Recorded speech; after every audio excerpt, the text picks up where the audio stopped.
Hi, my name is Fuzile, and welcome to another installment of Sunday Conversations. In this episode, I speak to Lungisa Fuzile, the former Director General of the National Treasury. For what may be obvious reasons, the Treasury is probably the most contested government department in the country. The social and other needs are vast, while the resources are usually insufficient. In the contestation for those resources and over the Treasury's oversight role, there is often a lot of misinformation. I invited Lungisa over to Twitter Spaces to teach us the basics and answer some of our questions about the National Treasury. I began by asking him about the origins and purpose of the Treasury in terms of the 1996 Constitution. Take a listen. The predecessor to the National Treasury were a couple of departments. It was the Department of State Expenditure, which was established in terms of the Exchequer Act. And there was also the Department of Finance, which was very small, by the way.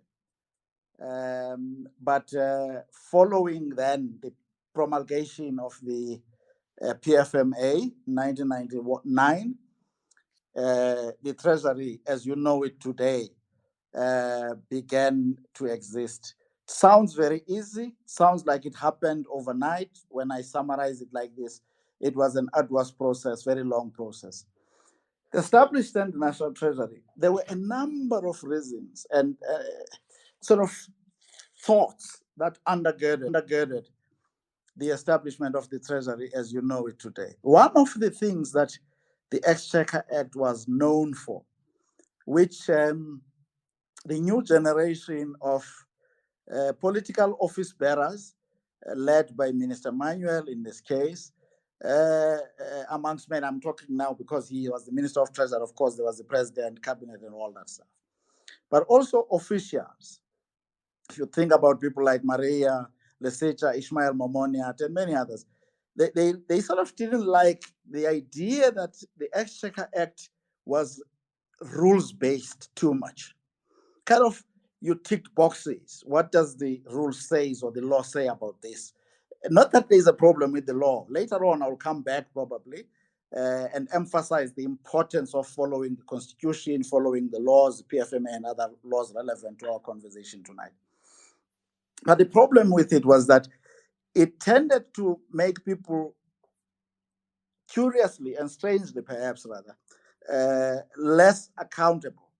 It tended to make people say, in response to pertinent questions, but I've followed all the rules, if you know what I'm saying. But the world was not getting to be a better place. So what they wanted, the thinking was, have a piece of legislation that delineates roles clearly, especially between political office bearers and officials, and allows the officials to get on with the work of delivering services in a typical service providing department, infrastructure, goods, and you name those things. But empower the executing authorities, members of cabinet, to hold the officials accountable. And of course, have the legislative arm of government on top of that, holding both the executive and those officials accountable. Now, if you go to section 6 of the PFMA, it sets out the functions of the Treasury. I will not read them verbatim, but they range from such important matters as promoting national government's fiscal policy framework and coordinating macroeconomic policy. Very important, and many of you on this in this conversation would recall, became contentious during one of the transitions in the administrations. Coordinates intergovernmental fiscal relations and financial matters, and exceedingly importantly, a matter that Songezo has indicated is of interest in this conversation tonight, is to prepare the budget. Now, managing the budget process is almost one of the most important functions that the Treasury performs, but it's not the only function. The Treasury has got to make sure that Once the budget is tabled, then the budget is applied or executed. And of course, there are controls in place to ensure that public monies are not abused. I will make a comment on just one last important function, which is prescribing uniform treasury norms and standards. It's a very powerful subsection of the PFMA, that's section 6, which sets out the functions and powers of the treasury, because it is sometimes, as it might arise in the conversations later, the failure to adhere to those treasury norms and standards that the sometimes contentious pieces of the legislation, section 100 in the Constitution and the two sections therein, or section 139 of the MFMA get invoked. And when those sections are invoked, the idea is to say you have failed to sometimes meet those standards, to meet those norms, to exercise all the executive authorities that are expected of a province in the case of 100, and municipality in the case of section 139. So the interventions then take place. Now, what's important in this, colleagues, is that as Songes was indicating in his introduction, you can see the processes around the functions of the Treasury are governed by the Constitution, Chapter 13, and other parts. Public Finance Management Act, Municipal Finance Management Act, the Intergovernmental Fiscal Relations Act, which establishes the Budget Council and the Budget Forum when it includes organized local government. But it also is governed by the more recent legislation, not so recent, but it tends to be forgotten, and maybe we'll talk about it. The procedure to amend Money Bills and Related Matters Act, which empowers the legislature to amend the budget. For some time, the legislature didn't have the powers to do that. They could agitate, they could push, and of course, they could pull what I would call the nuclear option, which is to reject the budget and not pass it, which then would have meant that it's an expression perhaps of lack of confidence in the entire cabinet. That's why I call it a nuclear option. Now, the legislative arm is empowered to amend the fiscal framework, but within tightly governed frameworks. Thank you very much. So let me then get here. When did you join the Treasury? Because I want to ask whether you were there when we were paying that debt that I spoke about in my introduction, from pre-1994, when the whole of government was underwater effectively. Were you part of that I process? joined the Treasury, Songs. If you would allow me to call you that, I can't go back calling Songes all the time. I call you Songs and Kadef. Yeah. I joined the Treasury in 1998. So I know a fair bit of stuff that happened there. Yes, and at that time, we were still paying. So please correct me if I'm wrong, but the growth, employment, and redistribution strategy was introduced, if I remember, towards the end of 1996. You were not there. I was still in school. But the gear was a macroeconomic policy. But to simplify for our audience, some of the things that needed to be done that were legacy issues. For instance, the labor market needed to be stabilized. There were lots of strikes. Production was poor, which affected our exports. That was one example of an intervention that had to be done. There were exchange controls. I think some people here are old enough. There was something called the financial rand and the commercial rand, which were used as an instrument of exchange controls, which depleted our reserves. In fact, our net open forward position at the time, if I remember correctly, was about $27 billion. It might not sound like a lot of money in these days, but it was a lot of money then. And I can carry on. But that process included paying down South Africa's foreign debt, which is the so-called apartheid debt at the time. There was also work being done, which is what I'd like you to touch on, because a lot of our investment grade rating in terms of the credit rating agencies, some of the conversations started around that time about re-rating South Africa over time and so on. So any insights you can give us before we get into the budget process, because that's where I want to get into, Dlamini. If you can give us any insights from your knowledge around that time. Yeah, you never cease to impress me, because the number of 27 billion US dollars is exactly correct, Songes. That was the net open forward position of the SARB, which was in care trying to defend the currency, in addition to having the dual currency, so to speak, intended to make it expensive to take dollars out of SA. But it's interesting you say that, because you are right. By the way, in my last years at a university, when Derek Keyes was the Minister of Finance before Chris Liebenberg, he produced something which was welcomed by many at the time. I think it was called the normative model. I may be wrong about the name, but normative was in it. It was a kind of call it a macroeconomic strategy, calculated in large measure to begin to regain the confidence of the world that South Africa was grappling with what you could call macroeconomic imbalances or macroeconomic instability that it was going through. Fast forward to gear that you have spoken about. I liked it a lot, I must confess, but it predates me. Its production predates me.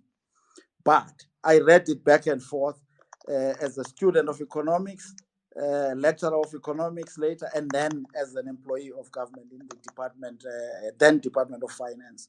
Indeed, it sought to do a broad range of things with the economy. It was, in a way, you can call it a homegrown, self-imposed program of macroeconomic stabilization. It's a commendable thing, by the way, because many of the people on this call who are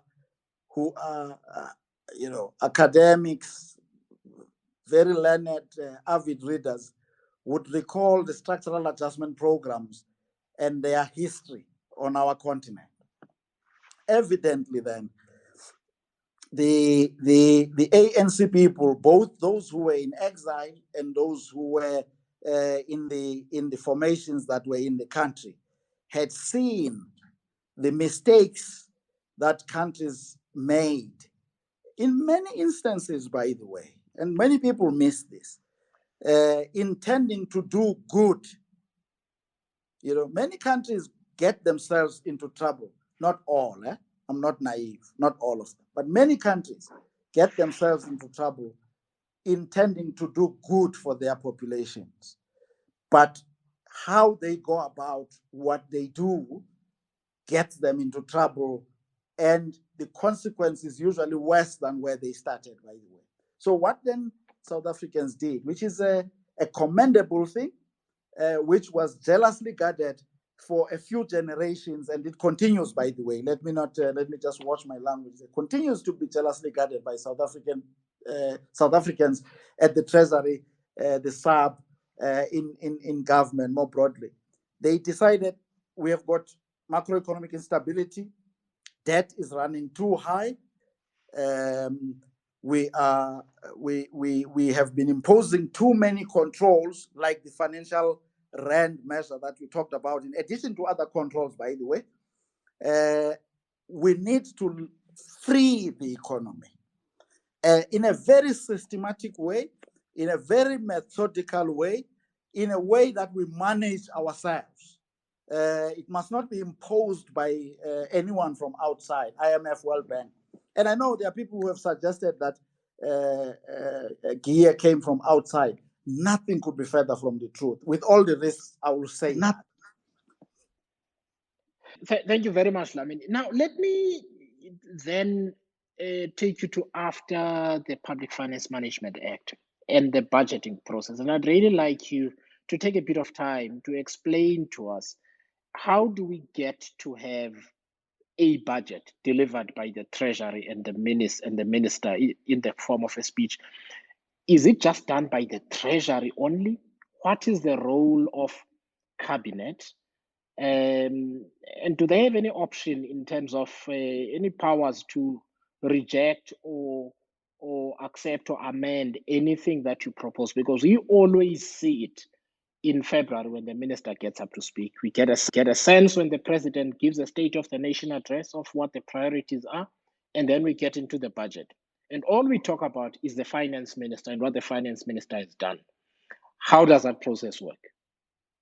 Very elaborate process, and you must watch me and intervene when you think that I'm getting into too much detail, I'm getting carried away. But here is we have got a 3-year rolling budget framework. So every year, when a budget for 1 year is tabled and that budget gets passed to become a law, very important, by the way, a budget is a law. So when the budget is produced and promulgated, becomes a law, there are also forward estimates for 2 years, which are intended to signal the direction in which government is going to go in the near term. Here is what is important. The forward you were quoting, when you said that the budget in its entirety, and I'll paraphrase, is the collective decisions, series of decisions that have been taken by cabinet, expressed now in monetary terms, in terms of the resources that are allocated. So every budget, if you look at it carefully, what you will see, it is an agglomeration of all the policies that governments, successive governments in the past, had taken. And of course, those that have been taken in the recent past, and sometimes those that have been taken in that budget and then going forward. Now, what's important to bear in mind, though, is that not all of the budget gets reallocated every year. You don't start from a clean slate every year. Certain aspects of the budget are tied to some contractual arrangements. Think about the salaries. Immediately, about 35-36% of the budget goes. The only decision you can make on salaries is how fast do you let them grow? Or do you reduce the number of people that you pay so that the outcome is less? But back to the process before we get to the budget itself in detail. It is a product of a thoroughgoing technical process, political process, legislative process. Let me start perhaps with the political process. The political process is about the policies of the governing party. Of course, the governing party cannot simply wish away the policies that it found there. One administration cannot simply wish away the policies that it found there. All the commitments of the past have got to be taken care of first. So that's what happens. What are the new policies? As an example, let me talk about policies in the past and avoid in the future those are about policies that are about the future.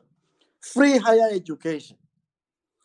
If government decides, the political leadership in the ANC, in cabinet is persuaded with the involvement of all relevant parties, free higher education is the thing to do. It's free for the students and their parents. It's not free for the country, by the way. The country must still pay. The universities need money to be able to run themselves. So they will still expect that for each student who comes, someone must pay. This time it will be government. Of course, government raises its money in a number of ways that we'll talk about later. So if we decide, then that's an example of a policy. So such policies then get discussed in cabinet with the involvement of the Treasury. I'm sure I can say this. Most cabinet memoranda are supposed to have a section in them that says financial implications of the policy. They also have to have a way, by the way, a provision for consultations. So they must indicate that they have consulted the Treasury and the Treasury is okay at a broad level with the policy and the proposed mechanisms to fund that policy.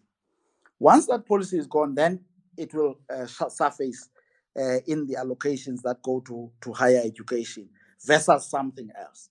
Sometimes, which is usually the thing that is resisted, allowing one policy to start may mean that another policy must be stopped, slowed down, no longer grow as fast, and all those kinds of things, which is what we call trade-offs. Now, from cabinet then, when the budget is prepared, every year, Treasury has got highly capable people who interface with counterparts in the various departments in a committee called Medium Term Expenditure Committee, MTEC, or MTEC for short. And that committee looks at every policy aspect, past, present, to try and understand, are they well funded? Are they being done expensively? Are there cheaper ways to do the same things? And so on and so forth. Then the Minister of Finance, with his deputy, when he has one, sits in a committee called a Medium-Term Expenditure Committee. A Minister's Committee on the Budget. Forgive me. A Minister's Committee on the Budget. You can see that I'm forgetting government now. He chairs that committee. That committee comprises of several ministers, about 10 or so. They are chosen for good reasons. It's to make sure that that smaller committee can look at the budget and all the proposals in far greater detail than cabinet is able to with this agenda on many things. That's not to suggest cabinet, by the way, does not pay enough attention on the budget. It does, because it understands that any policy that does not get resources then has got no chance to have the desired impact that policy seeks to achieve. Then from there are those two committees that I referred to, the Budget Council and the Budget Forum. They are intergovernmental structures that are intended to make sure that the division of revenue, the sharing of the nationally raised revenue between the three spheres of government takes into account views of provinces, but also at the same time of organized local government. Then from there, the budget goes to cabinet. Now, when it gets to cabinet, a substantial share of the cabinet ministers have got a good idea of what's coming, because there's a lot of correspondence, by the way, between the Treasury at an official level, at the level of the minister with his colleagues, and everyone who has got to have a say. From there, when cabinet has satisfied itself that the budget responds appropriately to the policy agenda that it has set itself, then it takes it through the Minister of Finance to Parliament. He stands there, he presents the budget. It looks as though to many people, and that's why many people misunderstand this, he is the guy. So far, we've been having male ones. It's time we have a female one, by the way, this being the Women's Month. So when he rises there, an impression gets created that the minister is the super person who knows it all. The truth of the matter, he rises on behalf of cabinet. He rises to speak about something that all of cabinet has actually approved. There will be minutes to that effect. At least I can say that without referring to the details in the minutes, to say that the cabinet approved it, chaired by the president if he's present, or his deputy if he's not, if both of them are away, whomsoever is acting as president. But cabinet duly constituted approves the budget. Now, it is not law at that stage. It is a proposal to Parliament. It goes there with a fiscal framework that Parliament would have seen, by the way, first time in October when the MTBPS was tabled. So Parliament is not surprised when the final fiscal framework is presented to them in the budget review, with little space allowed for it, because there would have been a thoroughgoing conversation on that, triggered by the tabling of the MTBPS. And by the way, that is the first opportunity between the MTBPS and the tabling of the budget, where Parliament can say, hang on, we don't like what you're saying here. We want this or that. The procedure to amend Money Bills and Related Matters Act allows that. Then by the time the minister tables the budget, the fiscal framework is, for all intents and purposes, kind of locked. That's the design of that legal framework. So Because any changes then that Parliament may wish to make is now within an envelope that's already defined. In other words, to give more to one department, they must take from another, rather than saying, let's have a bigger envelope instead. Now, that's usually, by the way, the part of the business that no one likes, which is to give to A by taking from B and C, or vice versa. Most people want a budget where they only give. But let me move with the process to get to the end. Let me just make this point strong before I let you in. Then the committees would discuss the budget, all the relevant ones, and there is a budget debate, as you know them, or budget vote stuff, and Parliament passes the budget. It has become law. It becomes Parliament's baby. Once Parliament has passed the budget, it's not supposed in a good world, but that exists only in textbooks, doesn't it? It's not supposed to hate it too much because they have produced it. It's like a mother having a child or a father having a child and then saying, I don't like this one. Now, Dlamini, I just wanted to, when I was interrupting you there, thanks very much, Budi. So, what I wanted to just talk to briefly. So, the MTBPS is the medium-term budget policy statement, which, and you must correct me, which sets out the fiscal framework and general spending and economic priorities over the next 3 years. Am I correct? That is correct. And therefore, when the budget is presented in February, we already have a sense of what the parameters are, what the limitations are, and what the estimates and projections in terms of tax revenues and so on are. So a budget really, apart from the specifics, should not be a surprise, I am supposing, especially, and I am giving an insight into how we did our work when I was in the newsroom, especially if you have read the previous year's budget review and estimates of national expenditure, because they set out in more granular detail what the intention is over the next 3 years. So if I look at this a year later, it should all still be in the same ballpark, generally. I think that you are even being generous to say generally. I mean, think about it this way. Short of a calamity, and of course there have been a few, I must say, but short of a calamity between October and the second week of January, there ought not to be marked differences, such material differences between what you see in October and what you see in February. Of course, what does come in between is that there are fewer data points on the likely performance of the economy in the calendar year that's ending and the fiscal year that would end at the end of March, right? Yes. At the time the MTBS is tabled in October.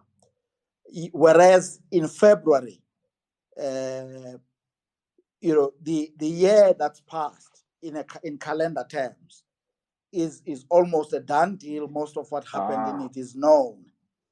And of course, you've got a few data points about January, and to a degree, some high frequency data, you have it in February, but not March. So that's the difference. The macroeconomic focus can be revised a bit up in between.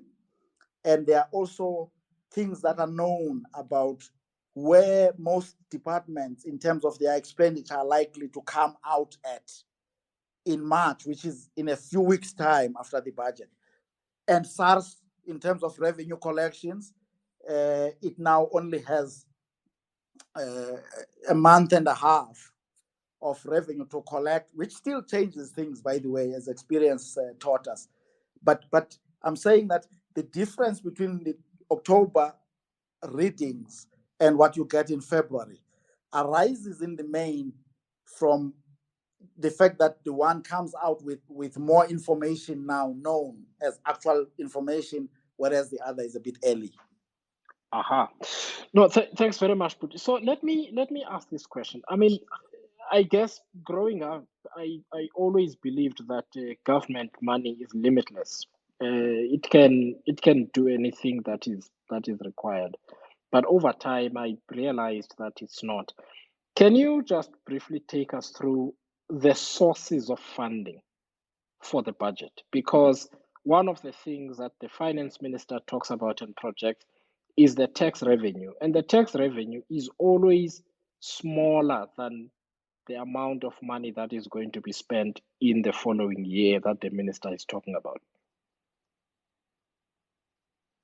Many people think that the response I'm going to give is facetious, yet it's not. Government's only source of revenue is taxes. I mean, sure, you can call some of them excise duties, this or that, but that's what I mean. All of those things. That's the only source of revenue that government has. So then people might say, but why then the big debate about the deficit? Let me explain it this way. In any given year, once government has projected the rate at which it expects GDP, which is the base you tax, to grow by, then you can work backwards and say, okay, we expect to get this revenue, and if we're going to get this revenue and our programs are slightly bigger than that, it's preferred if it's slightly, then we will be able to fund the rest from borrowing, which is then the concept of a deficit, which is the difference between all the revenues that government is able to collect in a given year and the expenditure, when expenditure exceeds that revenue. That deficit, I think, was about 14% in the fiscal year that is currently running, elevated artificially by all the COVID-related things, an economy that's shut down, so you get the impact from a GDP that's small, and of course, some of the spending that's necessitated to fight COVID, the 9 billion that I think I've seen in the budget books. So I'm saying that that's a deficit. But why do I say government has got only one source of revenue? It's taxes. It's because that deficit, which you can temporarily finance from borrowing, ultimately those who have lent us money as South Africa expect to be paid back. So in future, the government will then have, out of the taxes that it collects, to set aside the debt service cost. It is for that reason that the Constitution is so cleverly drafted songs insofar as this matter is concerned. It says debt service costs are a first charge or a direct charge on the National Revenue Fund. In other words, what that says is, if at a given point the country's aspirations, ambitions, were bigger than the resources that we are able to mobilize, the revenues that we're able to collect.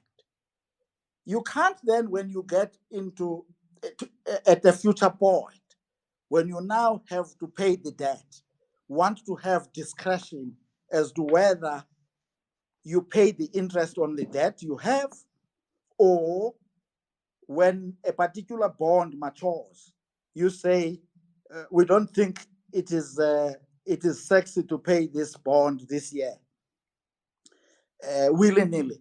Sure. So that I'm not misunderstood. Government can get to that point and refinance that debt, roll it over. But contractually, it is bound on the date that that bond matures to settle that bond, even if it settles it by borrowing money from other people to give to the ones it borrowed from previously. It's a contractual arrangement. So that's very important. Can I just ask you before we go too further? I mean, so I'm careful of terminology that, some people may not understand, and I'd like us to talk about it. Just two things quickly. One, who do we borrow from? And what are the instruments that we use? I hear you mentioning a bond, and it's important. I just want us to deal with those quickly, because then we're able to proceed.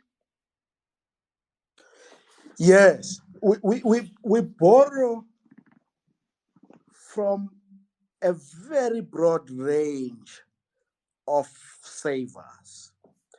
For an example, we borrow from pension funds. We borrow from insurance companies. We borrow from individual South Africans. And by the way, people think that when I say this, we borrow from the rich ones. No. Nothing could be further from the truth. We borrow from South Africans of all walks and lives these days, because we also have the retail bonds. Even, by the way, the bonds that are issued or taken by the PIC. In a way, if you trace back, or pension funds, let me say, and not use just the PIC. PIC is one of them, GPF, let me say. But ultimately, if you trace that money back, you will realize that it belongs to individual South Africans. Think about what I said just now.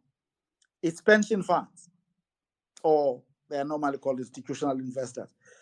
Everyone who worked previously, our fathers, grandfathers, and so on, they have got a pension.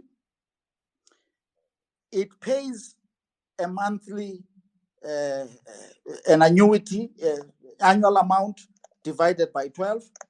But in reality, that's the money that government has borrowed. But it gives it back to us, or to those who used to work for it, in smaller, affordable installments. We also, by the way, borrow from similar players from elsewhere in the world. When government goes away and issues an international bond, I'm hoping that I'm not confused about talking about a bond. I mean, a bond is just a piece of paper that says South African government wishes to borrow so much money. Of course, it's divided into small chunks that different people can then buy bits of it. And it says, when you are holding this bond, government of South Africa owes you a capital sum of Y. In other words, it will pay you 10 years from now, if it's a 10-year bond, that amount. But for as long as you hold that bond, annually, you will be paid so much, which is the interest on that bond, that coupon. Now, it's usually paid twice in a year, so that at least for cash flow purposes, those who are owed, they don't wait for the entire year before they can have money in the pocket. So that's how it works. Internationally, we also raise the money. It's not different now. It's very important to explain the concept of international lenders, by the way, without spending too much time. Please go ahead. Thanks, Khader. They lend to us through two channels: international bond investors. They can come to South Africa when the National Treasury has issued treasury bills and bonds of different maturities in a given week. They can come and buy those bonds in the secondary market. When they do that, naturally, they then have to buy rands, because in South Africa, in the South African economy, trade or business is done using the rand, the medium of exchange or acceptable medium of exchange. So they've got to come and buy the rand. That's what you sometimes see, the rand strengthening when international bond investors are liking the South African story, when they think that fiscally South Africa is sound, it's strong. Whereas when they sense that it's a bit weak, then the opposite happens because they sell those bonds. Now, I'm saying that that's one channel they can come through. But the second channel that they can come through, the international investors, is when then the South African National Treasury goes out. I mean, not physically, but issues a dollar bond, what people call a hard currency bond. And they raise the money. It can be 5 billion US dollars or whatever. And then they've got to swap it into rands or exchange it into rands and bring it in. Alternatively, they can use the proceeds of that bond to settle bond debt. In other words, the interest from bonds of the past, payments for the vaccines, because we don't pay the Americans for their Pfizer in rands. We pay them in dollars so they can use the dollars for that and so on. Now, I hope I can land this point quickly, Khadeb, which says that is why it is very important that those who lend us this money, and the list is longer than I have summarized here, must always be convinced that the South African government will be able to repay these debts. And when they are, they can continue to give us the money. We can continue to borrow the money relatively cheaply. The opposite is true when they are in doubt. Life becomes hard because on the one hand, the ones that gave us their money previously, they want to take it away. That weakens our currency, that makes our imports expensive, including the imports of oil, which we don't produce much of here.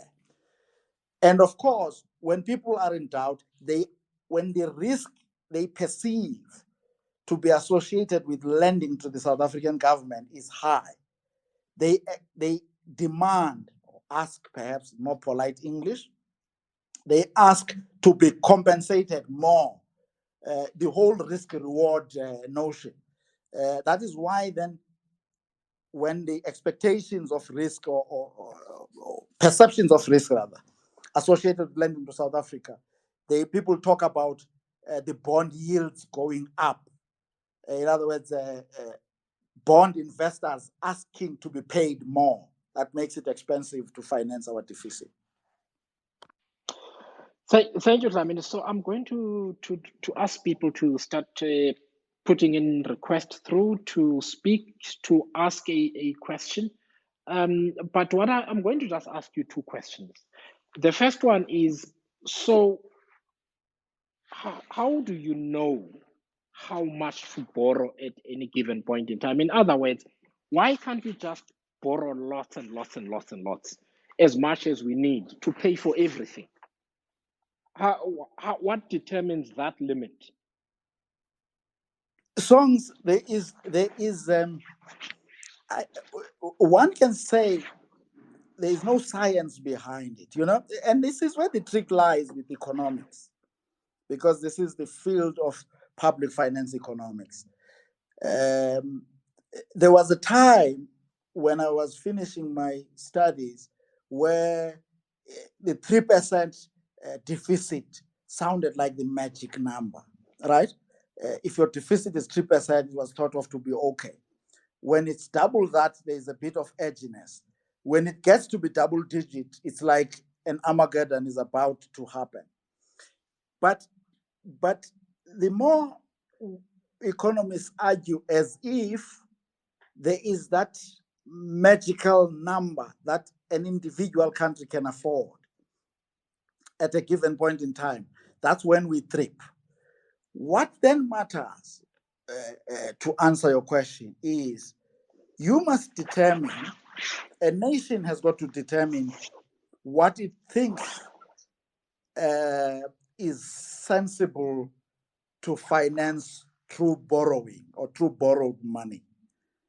A number of things go into that equation. I hope I won't be verbose on it. But if you borrow, for instance, to invest and you invest well, in other words, there is no leakage, there is no delay in the construction of what you are borrowing to finance. You borrow, you build infrastructure, that infrastructure leads to the unlocking of the growth potential of an economy. Pop your champagne and celebrate, because then that uplift in GDP, that uplift in job creation, in incomes in the economy, should enable the country's ability to afford that debt to be easy in the period ahead. So That's in one other, factor. But the other go ahead. important factor, solves that just quickly, I mean, I won't be long. It's also the issue of intergenerational equity, right? It's not totally divorced from the point that I made earlier, which is that if you borrow a lot now and you borrow to consume now, you are leaving the future generations with the burden of having to squeeze somewhere, including squeezing pro-poor programs, pro-growth programs, in order to service the debt of the past. That's not okay. And of course, countries or lenders look at all of those things. Are you borrowing to consume? And then they can decide to walk away. So that's the tightrope that you're managing, that you can borrow for as long as you can convince them that you are borrowing sensibly, you are borrowing to do sensible things, you are borrowing being mindful that what you are borrowing today, you will have to pay tomorrow. If they are convinced that you are doing that and doing it well, then they may buy your story and lend you their money. But if the opposite is true, that can get you into trouble very quickly. That's the point. Thanks, Lamini. So one last comment, and I'm going to give you some time to drink some water.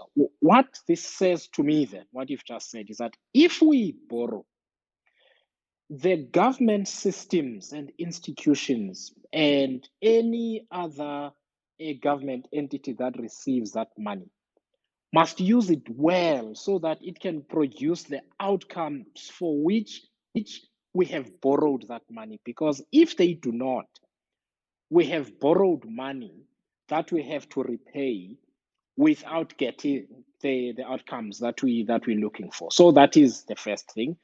The second thing is, I am hearing you to say that it is ideal that the money we borrow is used to invest in the economy so that it may grow faster than it is. So in other words, we need to put it into infrastructure.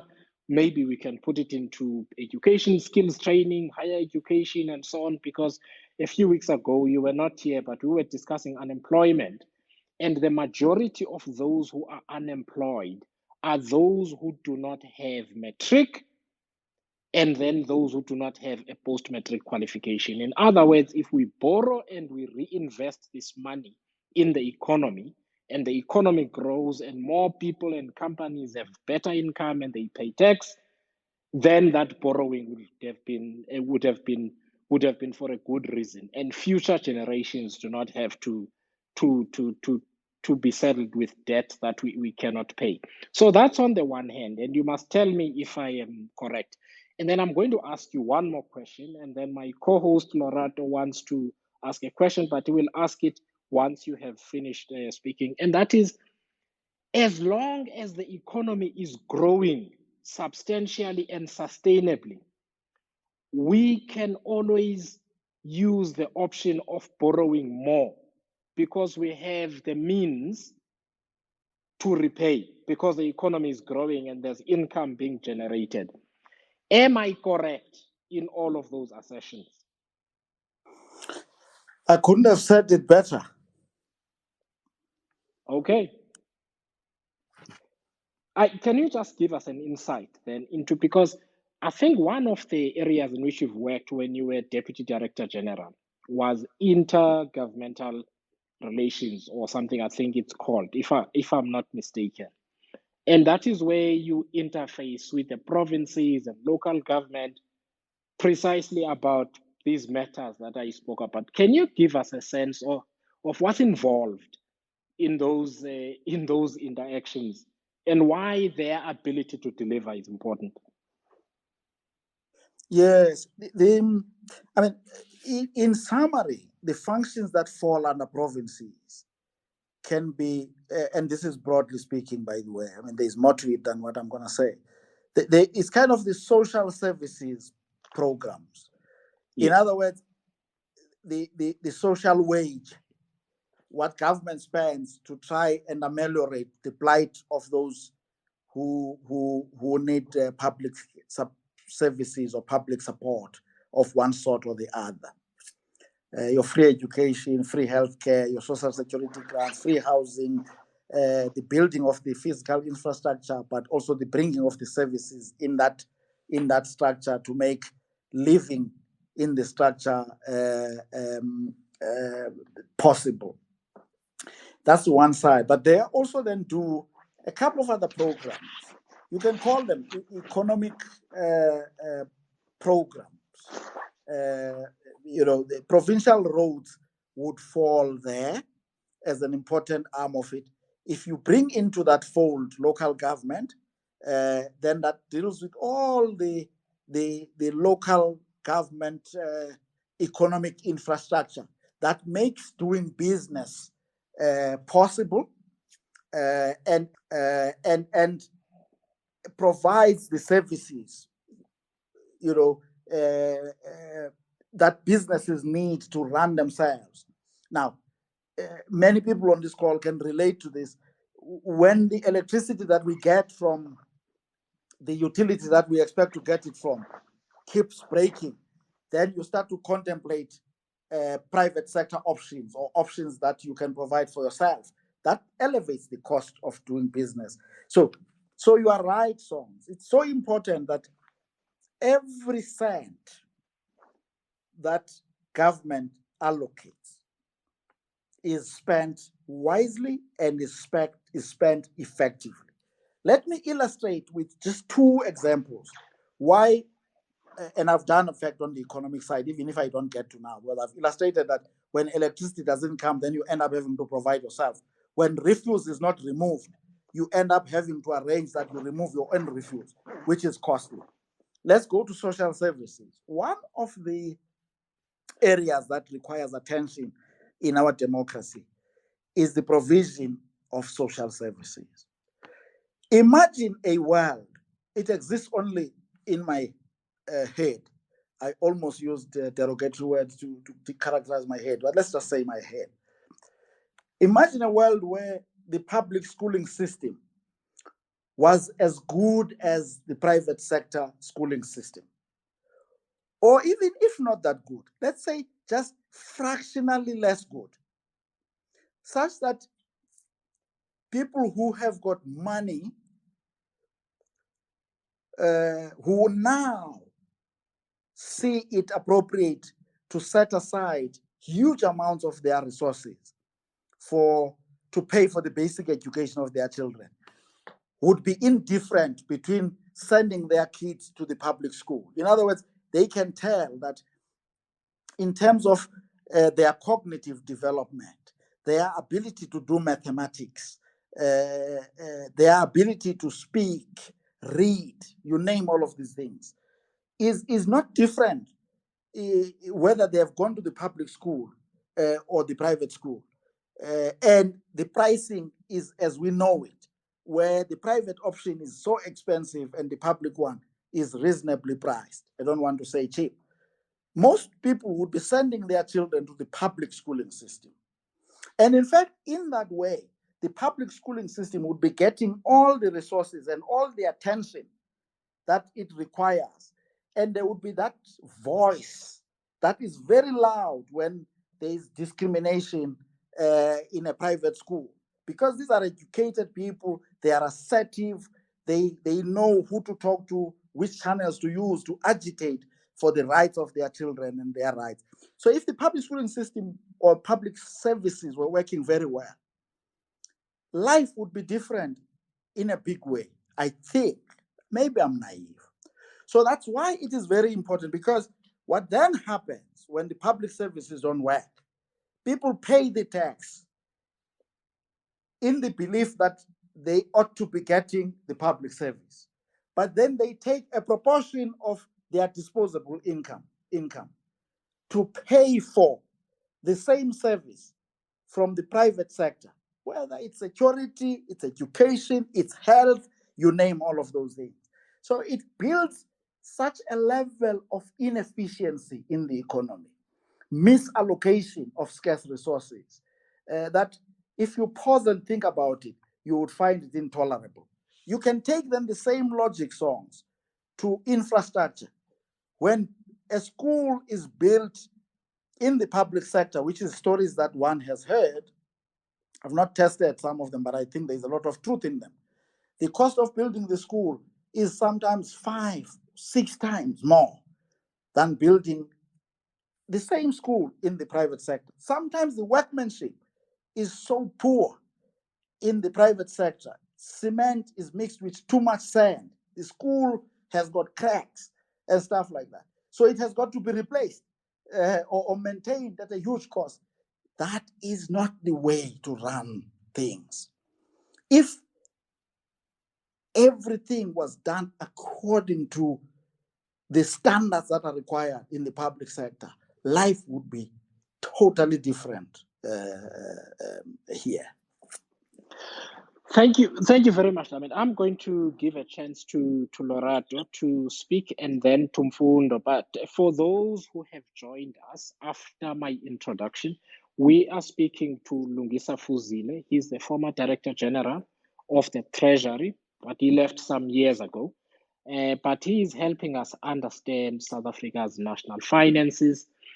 Just one rule to remember. So we here are not necessarily here to to debate current issues per se. We can refer to them, but what I really want him to do, because I'm going to use this space over the next weeks and months to discuss options that we should explore as South Africans to make our country better. And I felt that it is important that we get somebody to explain to us on the fiscal or government finances side how things work, how the law works, how the institutional framework works between government and parliament and so on.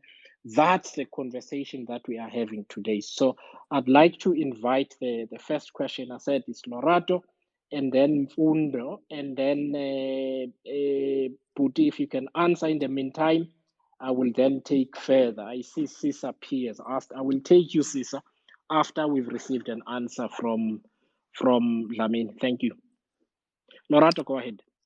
Thank you, Songs, and good evening, Ntate Fuzile. So my question segues into the example that you were just using now about building a school, right? And the cost thereof. We remember that, or at least I remember that the introduction of the office of the chief procurement officer was back in 2013. And I suspect, or at least according to some of the reading, part of it was meant to be around cost management and cost containment. And can you talk to us about the purpose of that office, its role as far as Treasury is concerned, but also how ordinarily from a cost control and containment point of view, it ought to then trickle down even up to the local government in particular. Thank you so much. Okay, thanks, Lorato. Mfundo, please go ahead. Hi, Songs. And good evening to Mr. Fuzile. What I'd like to find out, I hope I'm not being too naive with my question, is around taxation of businesses and personal tax. In a situation where you find, like maybe currently where we are, people are losing their jobs, There's an increase in electricity pricing, petrol pricing. What parameters are used in terms of trying to not maybe overtax people, not undertax people? As you said, that ultimately revenue that government has is from taxes. So how do you then judge whether we should increase, we should decrease, and stuff like that? That's what I would want to find out. Thank you. Thank you. Go ahead, Dlamini, and then we'll take more questions after you've answered. Great questions. Lerato, this Chief Procurement Office has got part of its role as being to write the rules around procurement, kind of refine them and enforce them, but at the same time to help monitor compliance with those rules and standards and so on. And finally, it's to also, by the way, provide support. The support can range from just helping an entity that wants to do things the right way. Then they can ask and say, how do we do this so that we don't break the rules? How can we procure this very quickly because we need to respond to this agency? But the rules require that we must go open tender, this and that. Then Chief Procurement's Office kind of helps with those kinds of things.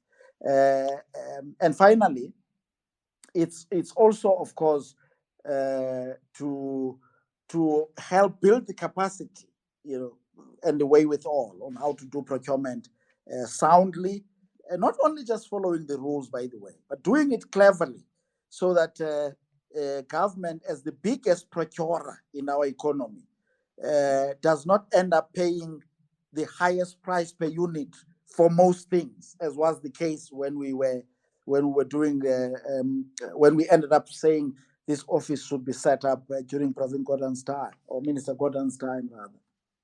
Now, there is also an enforcement role, you are right, Lerato, that they perform, where for contracts above a certain threshold, for an example, they can ask that they must see them. Now, there were two kinds of these, and to be honest with you, it's long since I was there. I don't want to feed you untruths, but there were instances where an approval must first be granted by the Chief Procurement Office to say you can go ahead, and that's one threshold. In other words, the biggest contracts. But in some instances, entities could go and procure, but then have to either alert the Chief Procurement Office, or there were requirements such as publish the information in this portal so that it can be known who the directors of the companies that do business with government are. Are they relatives of the people who run the department, for an example, or connected to them one way or another? So they did all of those good things. Now, as you and I would agree, Lerato, there are two things that are very important to remember about the Chief Procurement Office. It's just a group of a few professionals.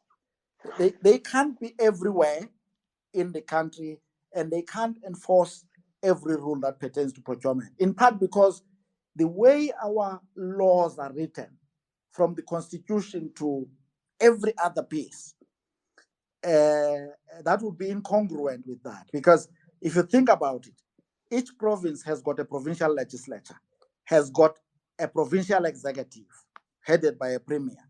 Each municipality has got a mayor, executive mayor, and a council with a mayoral committee. So all of these structures, they are paid money, there are laws establishing them, and the intention is to empower them to oversee what happens within the area of their jurisdictions. What you then find, though, is that some of them, they struggle for one or some other reason. They struggle to do these roles effectively, such that they can tell when rules are not adhered to. They can tell when things are procured expensively instead of being reasonably priced. They can compare, They can compare because some of the information can be obtained, Lerato. They can see that, oh, a bottle of water costs government 20 rand. The same bottle that you can walk in a store and pay 5 rand for. I mean, as an example. So they should be able to do such things. So I'm saying to you, there's so much that the Chief Procurement Office can do. Second, there are structures in government that are empowered to do these things, and they ought to play their role. But the question you're asking about the efficiency of spending, making sure that you don't spend an extra cent on something if you can afford to, it's a very important question, because that's what would ensure that government is able to stretch every rand and get it to go that far. Fundo, there are a number of things that you consider with each tax. Curiously, let me talk about two. One relates to the PIT and the other one relates to probably CIT.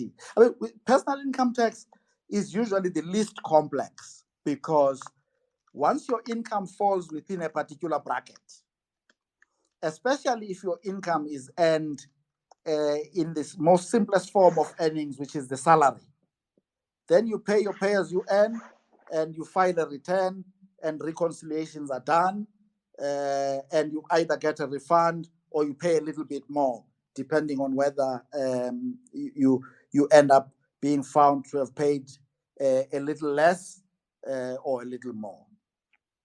Now, what does happen, and as you would know that PIT has increased over the recent past, the highest marginal tax rate on, I think, people who earn about 1.6 something million is 45%. It increased, and that's that. But there is a statistic which suggests that the numbers of the people who fall in that bracket has dropped a little bit. I seem to recall it. So the point about it, to your question, there's something called the Leffer curve. I hope I'm pronouncing it correctly, which is that you can increase marginal tax rates, and with each increase, you can get more tax up to a certain point. Beyond a certain point, the increase in the rate yields less revenue than the previous increase. I mean, put simply, what is put down to what the fact that the increase in the revenue take does not increase proportionately is put down to a number of things, but two of them come to mind. One, the fact that then people engage in really aggressive restructuring. In other words, people would feel that it pays me to employ a tax advisor to make sure that I minimize my tax liability. That's the most charitable explanation. So in other words, within the rules of the tax system, they find a way to make sure that they minimize their liability, which is, strictly speaking, in economics, I think it's called, I know it to be called tax avoidance. It sounds like it's an illegal term, it's not. But when it gets aggressive, it borders on illegality. But the second reason that people do that is that they just decide, some of them, to stop doing whatever they were doing because it is not paying them enough, because government takes away too much. They feel that if I work so hard and then I only get X% of it, why should I work? Some of them then, they do that legally, which is just stopping. Others do it illegally. They just get opt out of the system. And of course, it becomes a matter of what does it cost to fine them. Now, if you take company tax, so let me put it this way then, to be a bit direct with your question, Fundo. When you're paying PIT, it is very rare that you can find yourself paying more than it's fair, unless there's an error somewhere. Of course, if you lose your income, or some of it, you drop to a different income bucket, and the horizontal equity of your tax kicks in, which means by the virtue of moving from one bracket to the other, you ought to be taxed less. A different dynamic does come in, although aspects of what I've said would apply to CIT too. But the dynamic in relation to CIT is that companies can locate in SA and service South African customers and international customers. But they can also locate in Lesotho, Botswana, Mauritius, or some other place. So companies do then look at the issue of how does the effective tax in the end, that they pay in SA compare to other jurisdictions. So the more you raise your company tax or your corporate income tax, you sometimes run that risk of making yourself less competitive as an investment destination relative to the next jurisdiction. Now, some people argue rather call it frivolously that okay, let them go there, another one will establish here, but life doesn't quite work like that, because some companies then have got an IP that they take away. So let me put it this way. The general rule with taxes is that it is always better for a country's economy to grow fast so that there are more new businesses that are forming, small and big. There are more or larger numbers of people joining the workforce, so that all of these start to contribute to the entirety of the taxes that exist in the system. In other words, when you broaden the base, you can raise more revenue whilst keeping your tax rate either the same, because now the base that you're taxing is bigger. Sometimes you can even reduce the tax rate, in other words, the burden of the tax on individuals and corporates, but still end up with a bigger tax take. And by the way, South Africa was in that space in the early 2000s. Thank you very much, Dlamini. I'm going to share an example that you didn't touch on that I guess colleagues on this in this conversation would know about. I think, put more directly to Lorato's question and some of what we've been talking about here in terms of the importance of being efficient in our expenditure.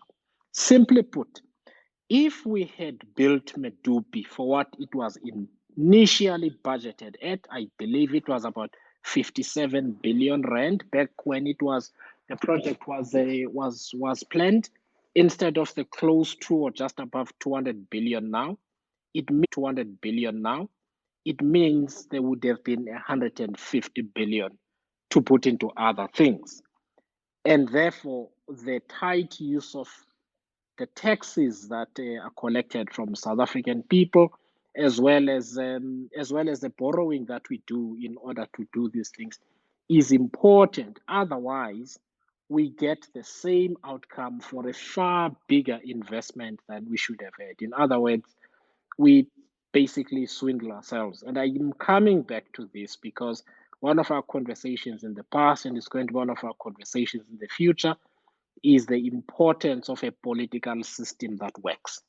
And our constitution is, like as Dlamini said, is cleverly drafted. There are all sorts of institutions, Auditor General, but the most important are the representatives of the South African people in Parliament, who are supposed to make sure that they oversee all of this here to make sure that it is done properly.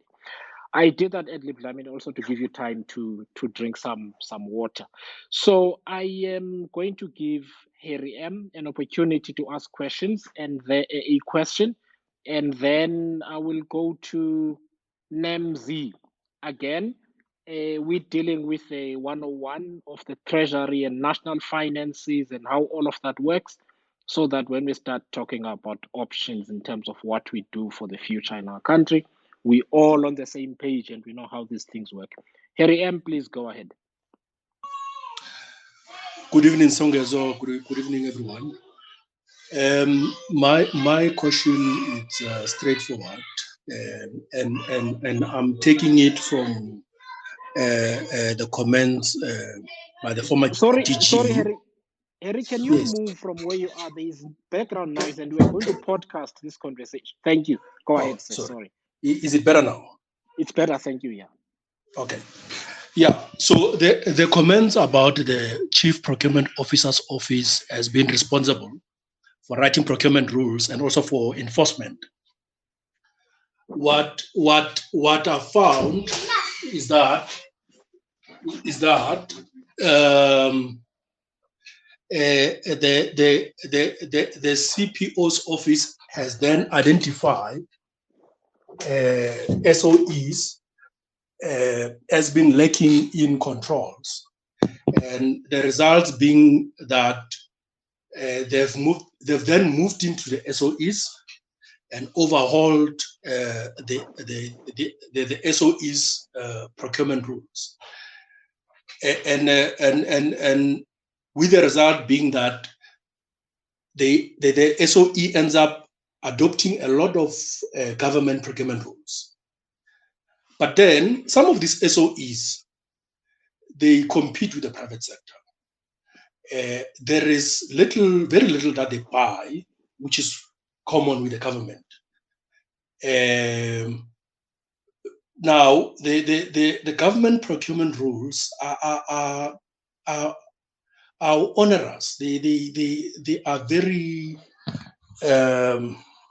cumbersome, and in many cases, they basically can render a whole company uncompetitive. Shouldn't the benchmark for each SOE's procurement rule be the sector where they compete, rather than imposing a government procurement model on an SOE, which basically, and I'll make an example. ESCOM buys boilers, buys turbines, buys coal. Actually, coal is the biggest capital spend in ESCOM. So, I mean, it's the biggest procurement spender in ESCOM. But then, government does not buy those things. There's a lot of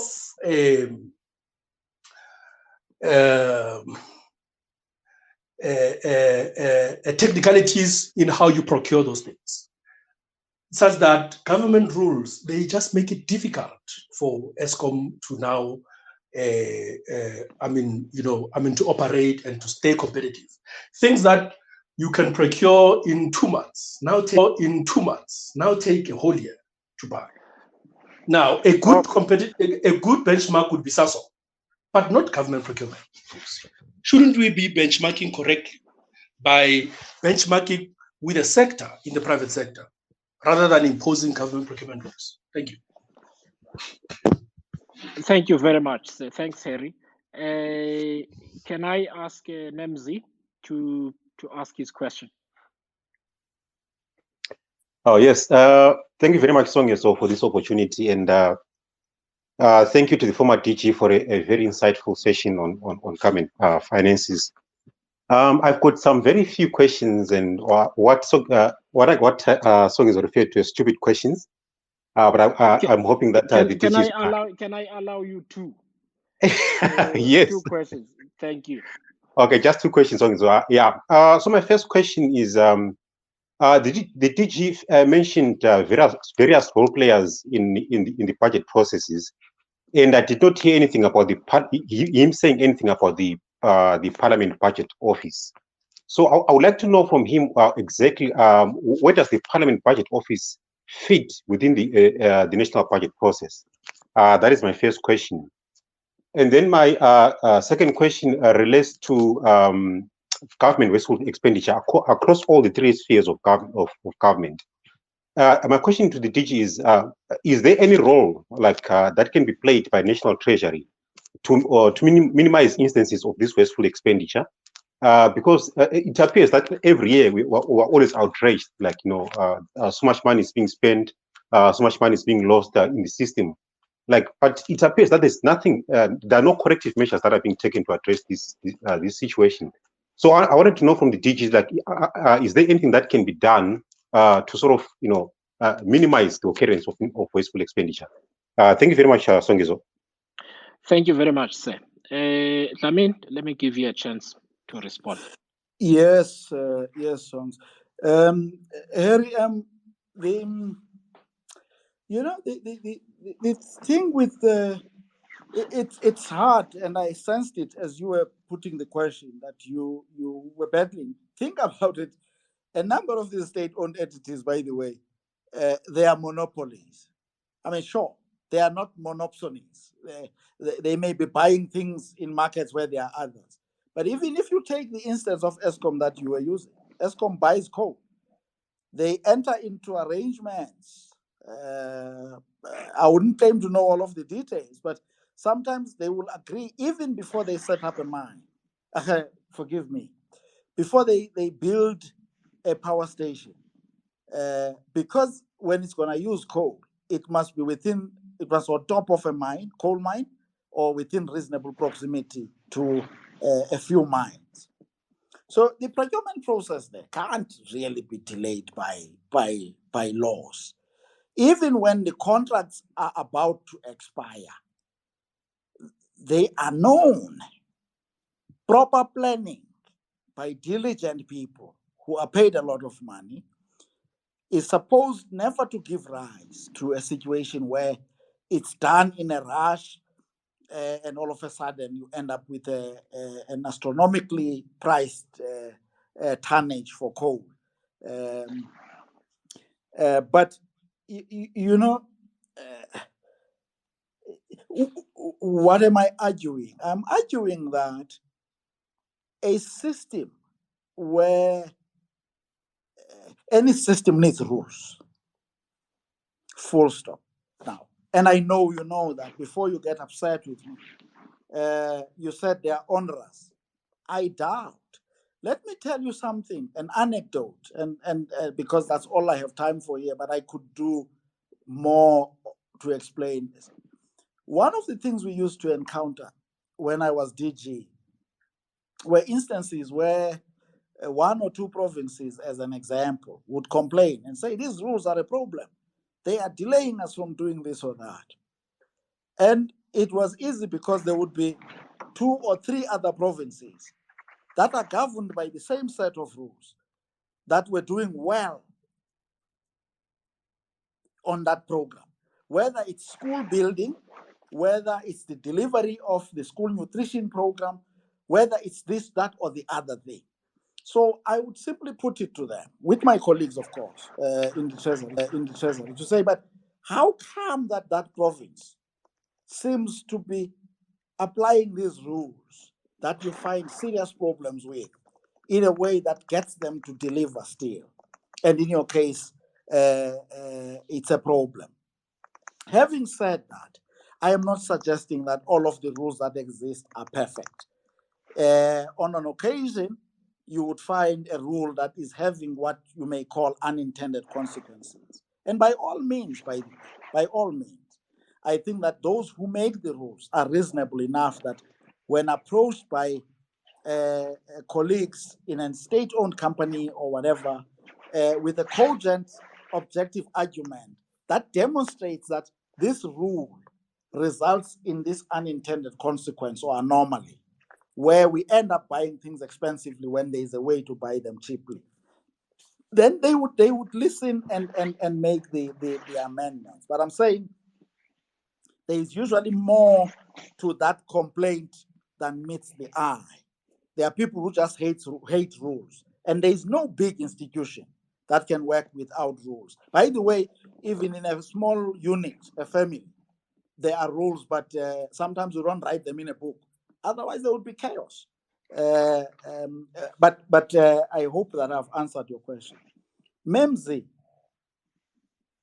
No, the reason I didn't mention the Parliament Budget Office is not because I think it's unimportant, but I might say, though, that in terms of the processes that produce the budget until it gets to Parliament, they usually don't have a lot of a role, except this one important role, because they are technical people hired to help support Parliament. When the MTBPS is tabled and all the other documents that inform the budget that's going to come, part of their job is to work then within the structures of Parliament, and they produce now I may be getting the name wrong, but they produce a set of comments, comprehensive comments, that they then formally pass to the Minister of Finance and Treasury, which they have to take into account when they finally prepare the budget. And of course, naturally, when the budget is then tabled, they sit there and they look at it and watch, not watch, but they go through it to see how well or otherwise the budget responds to some of the comments that Parliament would have made on the fiscal framework and other things.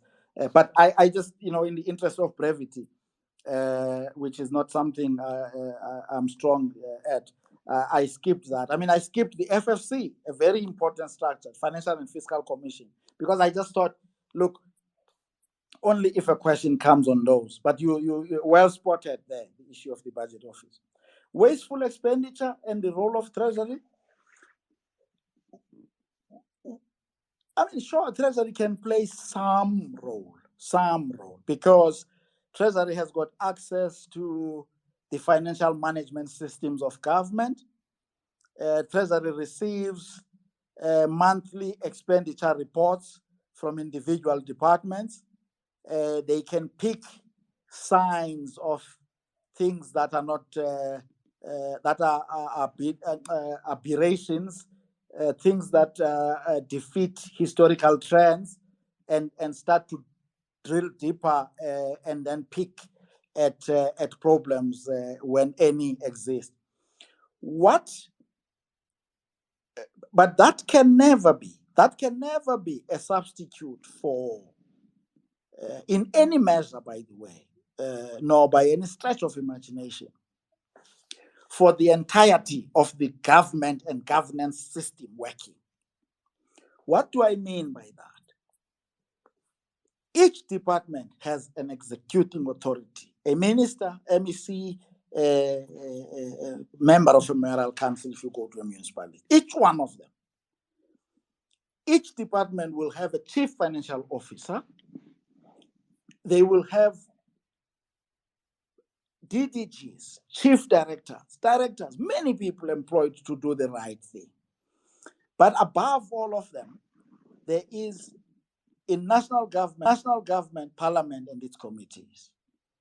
In a province, provincial legislature and the relevant committees. In a municipality, a council and the relevant committees.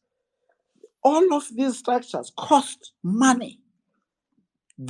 I said earlier on, they are established in terms of laws, which laws empower them to oversee, to ask for plans in the first instance, and then data on execution of programs, spending of public monies, wherewithal, to determine, is this department doing what it undertook to do? Is it doing it according to the rules that are relevant to what it is doing? If not, what corrective steps does it have to take to make sure that it gets back on track? If it fails, what pressure can they put so that one or some other person has got to leave their roles because they have been found to be ineffective, incompetent, and so on? The worst thing that we do in our system, Memzi, is that people then turn to the Treasury simply because of the prominence that it sometimes has, and then demand that the Treasury must run the rest of government. The Treasury must fix the rest of government, must discipline the rest of government, exercise powers that it does not have. It simply does not have. So what you need is that the entirety of government must work. By the way, let me add this, which is the last point I will make on this songs and Lerato. This includes the law enforcement agencies when I say that every part of government must work. If it is clear that a contract was manipulated to procure something, to make sure that I win the contract, even though I'm not the best, or I didn't put in the best bid in response to the RFP. Then the law enforcement agencies that are paid to do that, trained to decipher, is there a crime here, prosecutable crime? And then they put it to the NPA, which too must work. And then it must take the matter to a court. So it is only when each part of the system, with the authority that it has deriving from the relevant statutes, exercises its role, that our system will work. I mean, the last time I checked, when I left the Treasury, it had just about 1,089 people, including everyone. Now, you can't expect that lot of people to fix the entire country, in addition to the fact that there is no law that they would be applying. Thank you. Thank you very much. For those who've just joined, we're speaking to Lungisa Fuzile. He was the Director General of the National Treasury. He left some years ago, but I've asked him to speak to us to explain how the Treasury works, government finances, and so on, so that we may talk about these matters from an informed position in the future. So what I hear you saying, in fact, maybe, and you must correct me if I'm wrong, is that our political system, if we were to extract value out of every cent, all the institutions that have been established by our constitution, every official, and whether they elected or a public servant, if they were to do their work with diligence, every cent that is collected would go that much further into contributing towards our social and economic development outcomes that we are looking for. And therefore, it is important that we care about every institution to make sure that it works. Now, when I was at Business Day, I used to tease you sometimes. So I'll share a little anecdote. We had a story, colleagues, once where Skonati Manjanja, I saw him here because editors see the stories obviously the day before, and we just put the paper to bed, I think it was, and Eskom was going to need, I think, 25 billion from Treasury. So once we'd done the story, I think I phoned you up and I said, I hope you've got 25 billion in your back pocket, and you had no idea what I was talking about. And then you saw the story the next day. But one of the things I'd just like you to talk to us about, and let me give a little bit of background in short, and that is, there was a time when Eskom and all these other state-owned enterprises were able to generate their own income, and they were able to borrow in the capital markets, and they were able to meet their debt obligations.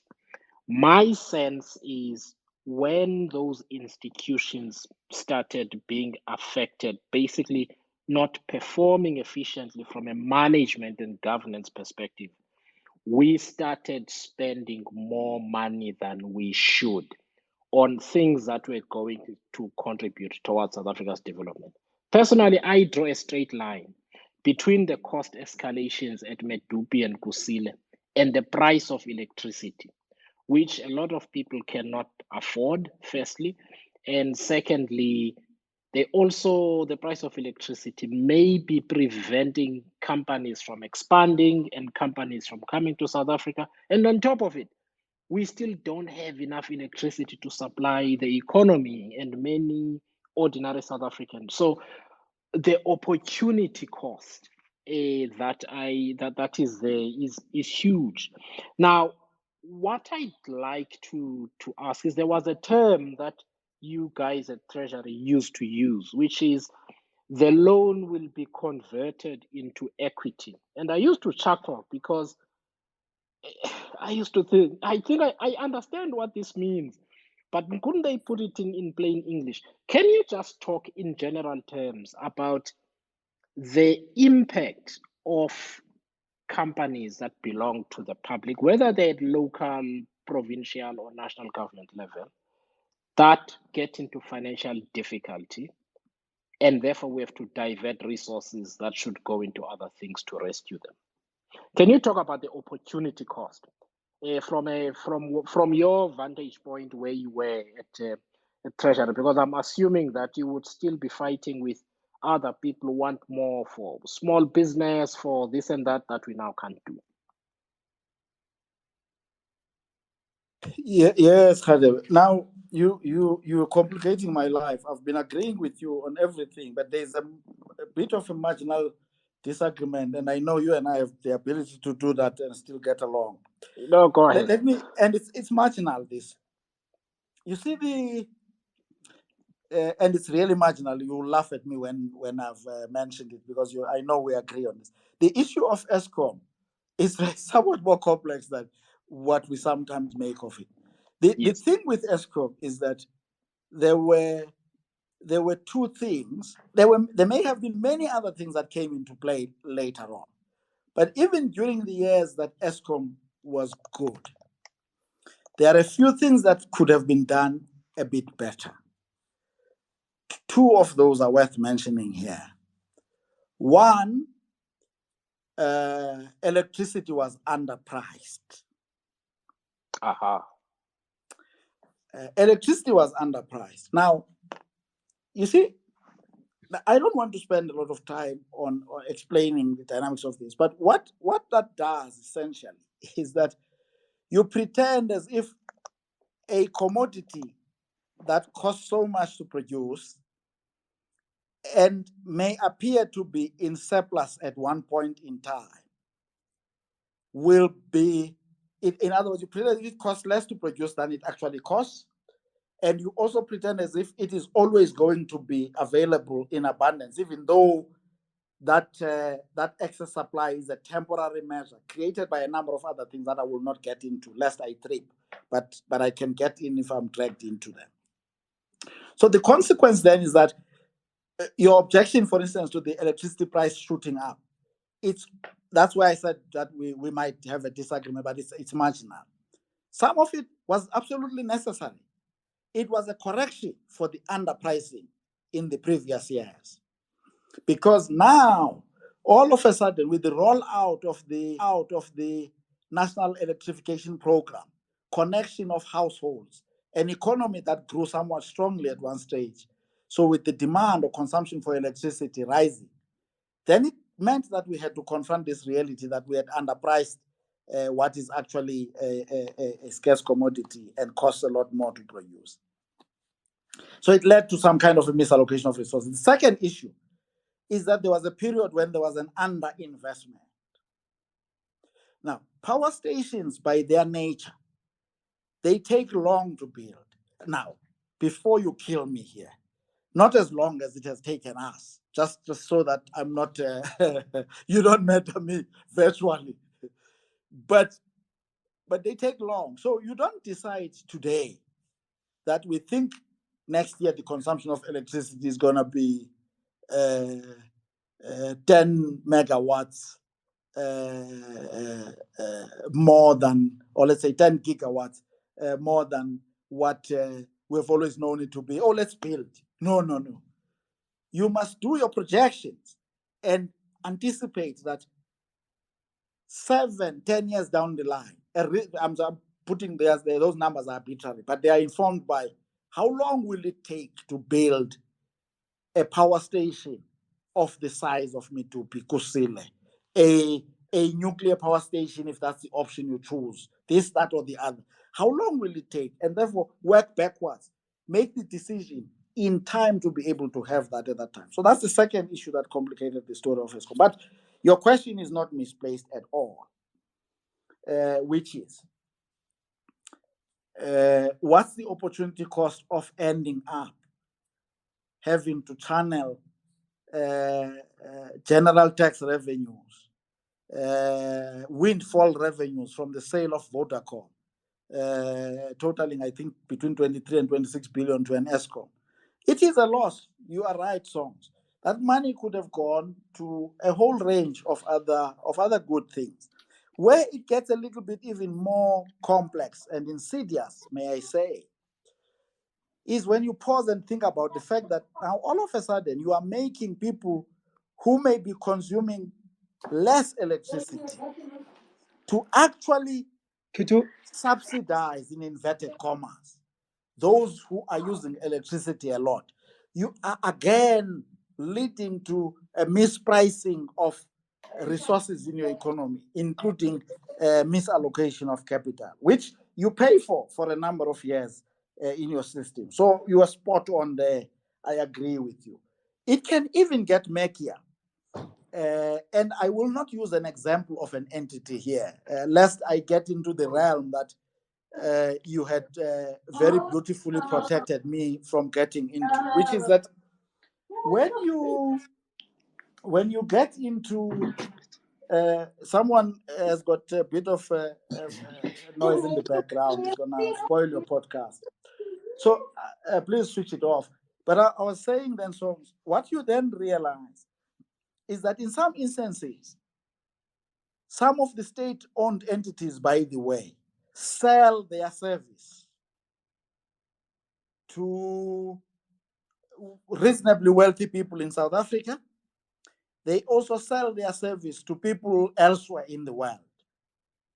So when you take from tax revenues to help that entity, what you essentially end up doing inadvertently, it doesn't matter how hard you try to explain it, you almost take from the value-added tax that is paid by everyone in South Africa, by the way. Sometimes rich people think that they are the only ones who pay, or well-off people, they are the only ones who pay tax. Think about that. It doesn't discriminate, the indirect tax. Everyone pays it if the goods that they are buying attract VAT. So you take that, you use it to help an entity that supplies a service or goods to everyone, rich, sometimes predominantly, international people.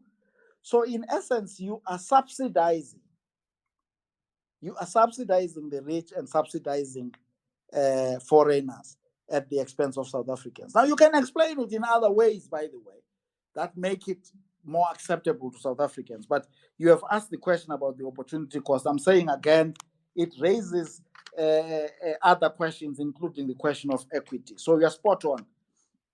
If we were to avoid instances where you have to take taxes to help entities, that would be the preferred option. Of course, you can say, where then government has made the choice to own the entities, then it must live with the natural consequence of that choice, which is that when the entities need a capital injection, then it has to come from government, right? Private sector companies, as you would know, they go for rights issues as an option. Here, the rights go one way, which is the state, and behind the state are the taxpayers. Thanks. Thank you very much. I mean, I'm going to give, because I'm also mindful of time, we've been going for quite some time. Mhlengi has been very patient. I'm going to give you a chance to ask a question, and then we are going to go to Sipho. Those two questions. I think after that, we may wrap up this conversation today, but let's hear what questions they ask, and then we might go towards the closing comments thereafter. Ndiyabulela Songezo. Dlamini, just a quick one on the special taxes. For example, the collected from the fuel levy. Are those taxes ring-fenced for what they were meant for, like road construction and the RAF? Thank you very much. Sipho? Sanibonani, ngiyazwakala? Yes, sir. Yeah. No, bhuti wami lana man, there's only two questions in the interest of time. One, it's the issue of department that was dealing with monitoring and evaluation. Mine is to check, Uguti, do we still have that department? And what is the relationship between that department and the treasury? Secondly, it's sort of a response or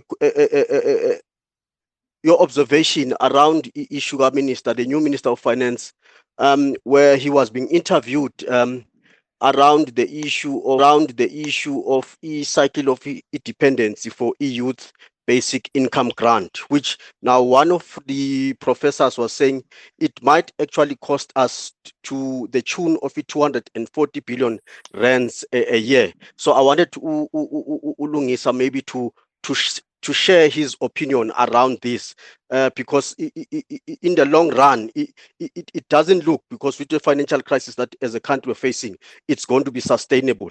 Yet it is important that we must have it. But it's around the issue monitoring and evaluation, the relationship, on treasury, because we see a lot of finance being lost kuma SOEs and government departments. Thank you very much, Puti. So I'm going to make a proposal around your questions. I think the first one about the relationship between monitoring and evaluation treasury is an easy one. Not so much whether it still exists or not, but basically what the relationship between the two institutions was, if you can talk to that. The second one is that because of your position, I know that if you opine on policy matters, it becomes a headline. So I'm going to reframe that question, and I hope you'll forgive me. And that basically, what I'd like you to explain to us is the concept of funding for social entitlements. Now, you joined the Treasury closer to 2000, but I recall that in 2002, we expanded the number of people who receive social and related grants, I think from 2.4 million to just over 12 million. But that would mean the government was confident that it could provide those entitlements every month and year after year, because people get used to them. And when you take things away from people after getting used to them, you invite trouble. So can you just talk about the thinking and the considerations that go into making those kind of commitments, social entitlements, such as a basic income grant, if you are not comfortable opining on whether it is a good or a bad thing? No, thanks, Khader. I usually like hearing people's names, but I missed the name of the last gentleman. But Mkengi, I got yours. No, not. Yeah, Mkengi, I got yours. Very good questions, all of them, by the way, I must say. The fuel levy is not earmarked. There are lots of arguments in textbooks that are really good, and they apply in practical real life public finance situations. And I'll give you an example just now against earmarking. Then, when you earmark a tax, you determine by law that before the money is even in the kitty, you have decided that it can only be spent on X. Now, that can be a real problem, because it almost means that if for any reason you collect more of that tax than the need exists for that earmark program, one, that could be the one reason, or than the capacity of the system to utilize the money effectively. In other words, let's say you were to say, by your way of posing the question, all of the fuel levy will only go to roads. Then all of a sudden, the fuel levy charged at X cents per liter gives you too much money, but the roads are okay. Let's say theoretically, imagine that world. All of a sudden, you've got the money, but you may have COVID and you may need the vaccines to prevent it. People are dying. Now, you have got a law that prevents you from taking that money to use it for this purpose. That's part of the reason why earmarking can be bad. It takes away discretion. It takes away the room for elected people, supported by competent technical people, from weighing the options and sort of making adjustments as they deem fit, depending on the circumstances as they unfold before them. So that's the argument against it. Of course, there are instances where it makes sense to do this. And you gave very beautiful examples yourself. The road accident fund.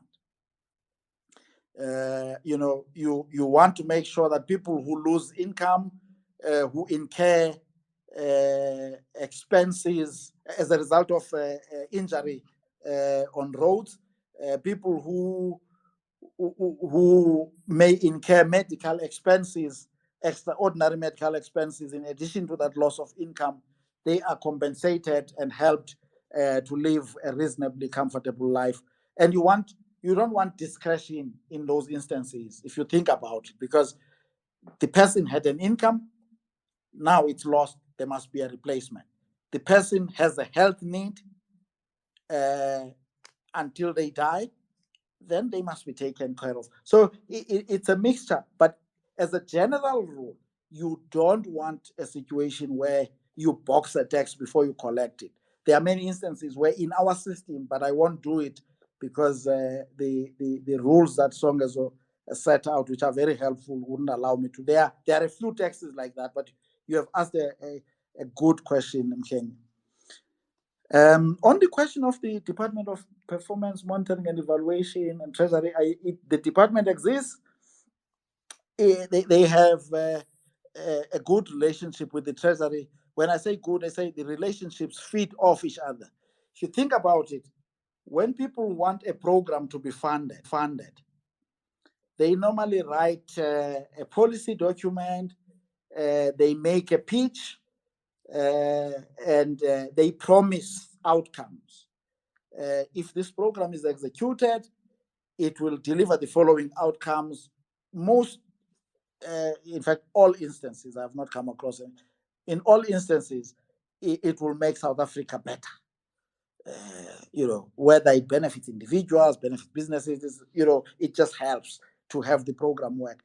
So it is very important then that every time when you are going to allocate resources, you go back, and Treasury does a good job of this. It has a history of doing it, which is to publish the national expenditure estimates or review. I think it is called. I mean, the names of these documents are escaping me today in an embarrassing way. But there's a thick document. It's over 1,000 pages, which there was even a decision to publish separate chapters, just in case you are interested in education. You pick that chapter and you go, even before we went digital, by the way. Anyway, so it is important to then go back and look, how have the programs performed against what they promised when they were asking for money? Do they deserve to be accelerated, slowed down, or in a rare instance, get terminated because they are a flop? So you need the Department of Performance Monitoring and Evaluation to be able to do that in an informed way, in an intelligent way. They used to, if my memory serves me well, publish even documents periodically that would set out just how the entire government system is performing. Again, a very valuable thing in a context of a government. And of course,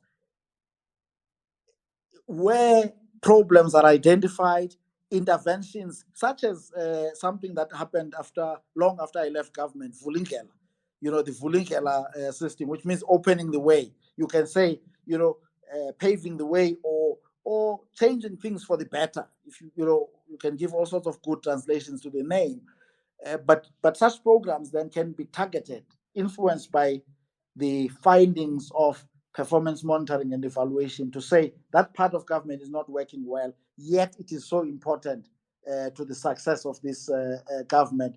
It is so important to the betterment of the lives of South Africans. Here are the kinds of interventions, support measures that should be instituted to help improve the situation. So that's a very important department. On the last question, one of the things that a decision on whether to expand the social wage and at what rate to expand it is the question of affordability. Songs. Thanks for that reframing. So it's so important. I mean, in many instances, you gave the example of social security grants. South Africa was able to expand its social wage in an accelerated way, massively, because for a period, the country didn't then have to, after saying that we will introduce a child support grant, for an example, then go and explain to investors that we need this money to introduce and expand the child support grant. No, because the bulk of the funding for it came from the fiscus. And interestingly, by the way, takes me back to the point I made. Some of those programs were introduced at the same time that the tax burden was falling. Corporate income tax could be dropped by a few percentage points. The income tax burden on individuals, you can go to the tax chapter of the budget review, you will see. Trevor Manuel used to have a beautiful line where he said, I'm putting this money back in the pockets of South Africans. It was true. It was not a made up thing. So you could do all of these things because the tax base was expanding, the economy was growing by our standards in leaps and bounds, and doing so for a long period of time. One of the beautiful things that the National Treasury team did, and this straddled Lesita's period and mine, it was concluded during my time, but they did, the guys, the team in public finance, working with other members in tax policy, the budget office, intergovernmental relations, they produced the name here may not be perfect. I think it was called the long-term fiscal report. But in essence, what the report did, and it's on the internet, it's available, was to say, if you were to introduce one or two, call it social programs, and they named them because they were under consideration, but I'll leave them today. They said, if you introduce these programs and define them in this way, in other words, the package of X services that you want to provide would cost this much on average per person, and then per annum, and then projected forward over, as the report says, long term, 20, 30 years, or even longer going forward.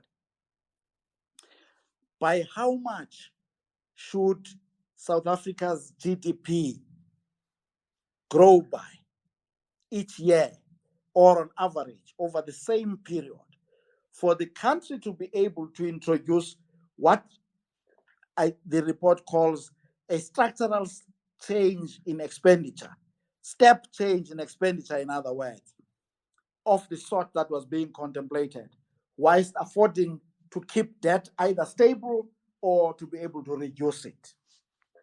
And they worked it out. Interestingly, Khadem, what you would find is that for those programs at least, you needed kind of growth rates of 3.5% and accelerating, I must say, and accelerating. But when I say and accelerating, I'm not talking accelerating to reach double digits. No.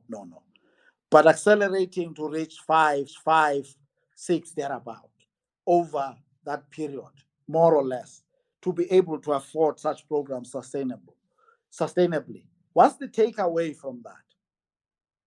The takeaway from that is that if you are to introduce such programs, which as you characterize them, and I can't quibble with your characterization of them, they tend to become permanent once you have introduced them. So you must assume that they are going to be permanent. Then you've got to say, can we afford them through their entire life? And how do we afford them? Which is why then the issue of what growth rates are compatible with those programs over their life. And you start with testing that before you introduce the program.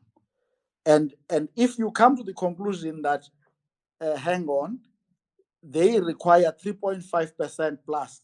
I can't remember when last we registered our economy in South Africa registered a growth rate of 3.5% in 1 year.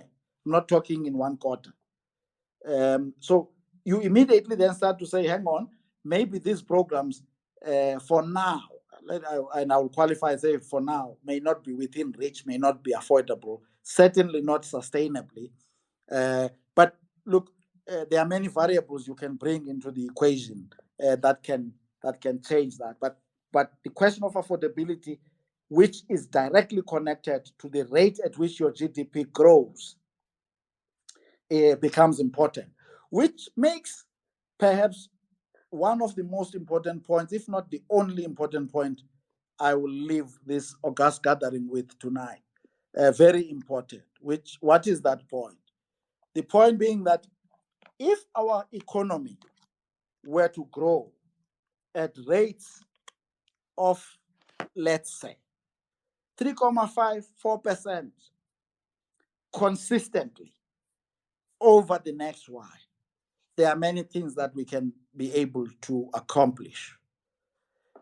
And of course, the question then becomes, what is it that is holding this economy from growing at those rates? Or put differently, and perhaps more positively, what are the things that we ought to be doing as a nation, collectively, in our respective corners, to stimulate growth, to drive growth to those rates of 4-5%, and on a sustained basis? I always add sustained basis, not just, you do a few things, you get the economy to appear growing and maybe growing, but then it grows and then it dissipates.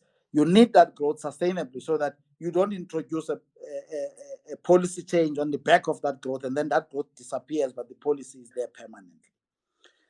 In that context, the structural reforms become important. Now we talk about them sometimes as economists in general terms, but they get listed in the Treasury documents. I don't own this. Dondo does. If you read the budget reviews of the recent past, they set this out. If we were to just do them, they would begin to lift the trajectory of this economy and therefore pave the way for us to do many things. Of course, I must add, before I get attacked, that not all growth delivers the goods. Yes, I would agree. But growth does deliver the money that enables you to do a whole range of things without having to look over your shoulder as to whether those who have borrowed you the money still like what you are doing, or spending inordinate amounts of time explaining yourself because you need their money. You need them to believe in your story. You need them to stick with you, stick by your side as you execute those programs. When you've got your own money, you can be you still do have to care about them. I don't mean that you tell them to disappear, but the effort that you spend doing so is less and less. Thank you. Thank you very much, Lamin. I'm mindful of time and we're going towards close. So I am going to ask a question. I see Luca now wants to ask a question as well, just one question, Lucona.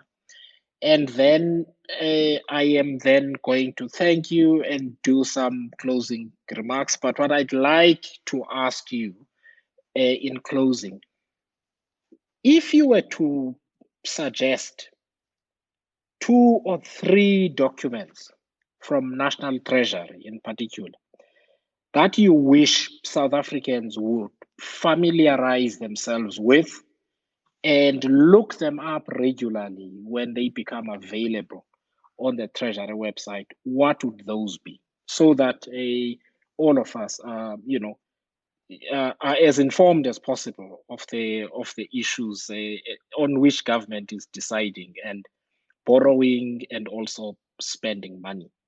Lukhona, I will ask you to ask your question, and then any other remarks, Dlamini, that you believe you need to make. Thank you, Khadebe. Dlamini, thank you so much for this evening. Ngendikuxelela igusha kodwa ke uyindoda enegusha ezininzi, so I can't promise that to you.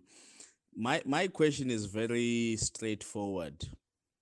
How do we as the public keep track of deviations? Because once municipalities or government departments or state entities are not sticking to their budget, they can apply to National Treasury for deviation. How do we as the public make sure that we keep track of those deviations and hold those entities accountable, especially in an age where deviations can be used to apply for malfeasance in the state, but it has to be caught up much later on? So that's my question. Thank you, Lamin. Go ahead, Buti. Okay, man. Kale, let me start with Velas. You almost got me to switch to Nguni now. Velas, you are a problem, my brother. But I mean it lightly. No, it's an important question you are asking. For a person like yourself, and I know you're asking for an average South African. This stuff is not as complex as people make it, but you need to go back to what Songers was saying to know which document tells you what. So, for an example, one of the most powerful documents, not just one, not the only, by the way, that is very useful for what you are referring to here, is the estimates of national expenditure document I was talking about.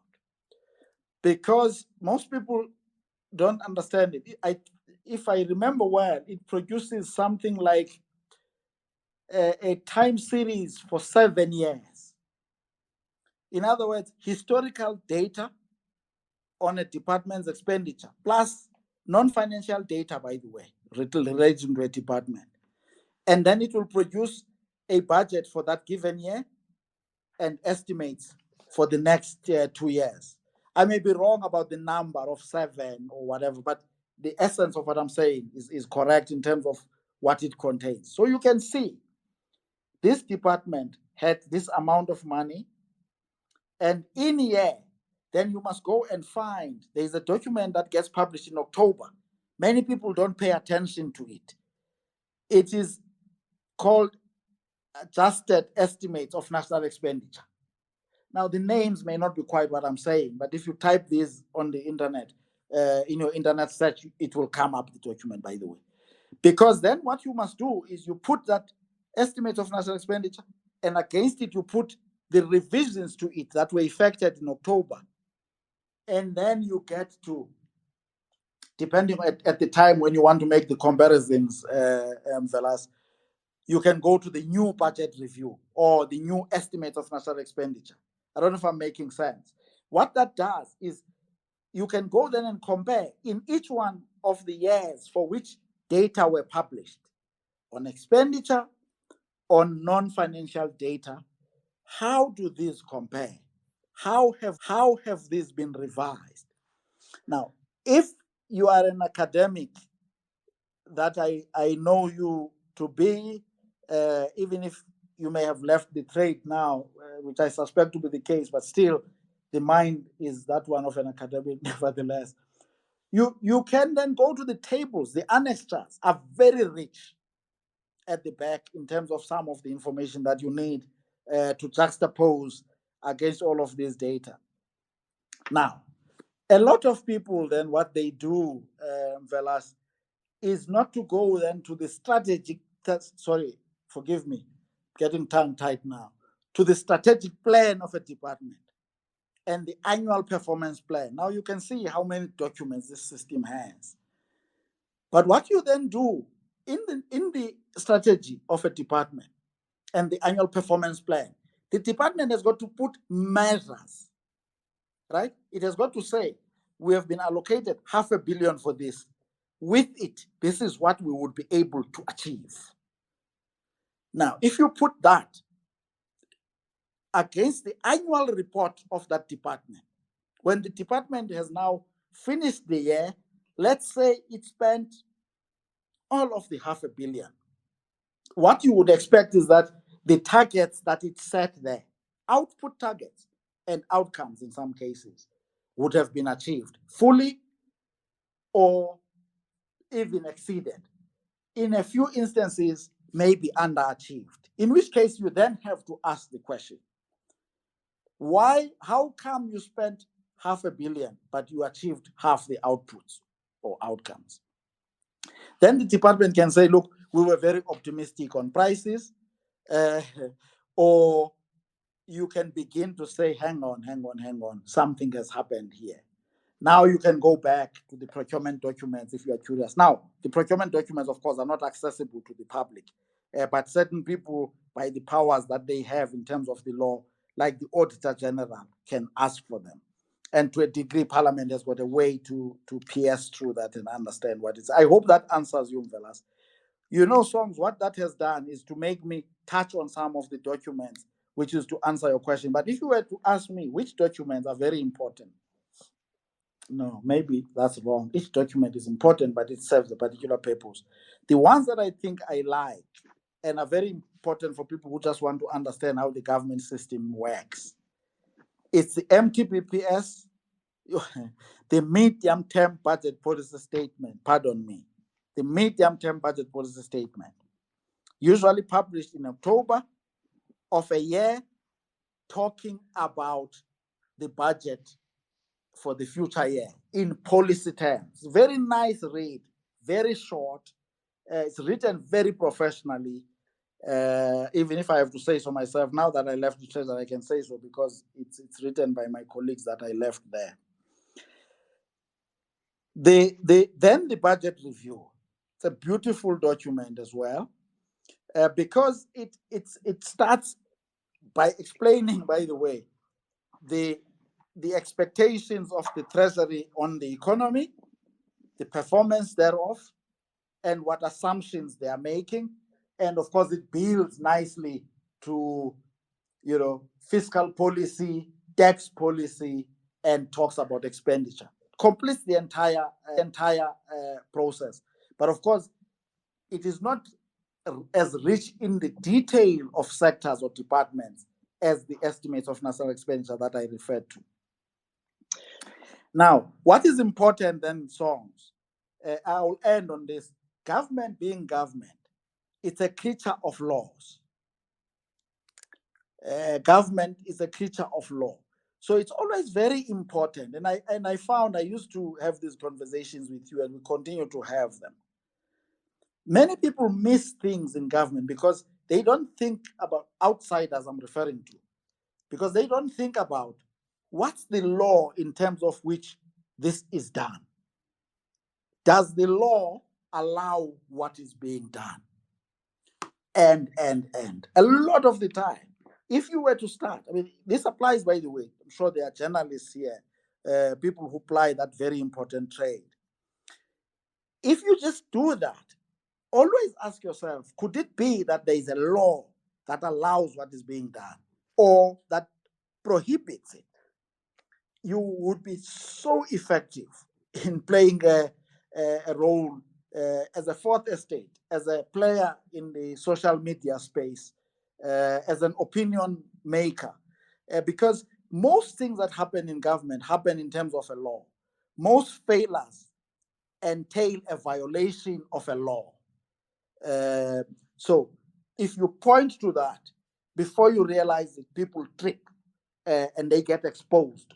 They feel exposed you can tell from their reaction, because they realize, oh, they have caught me out.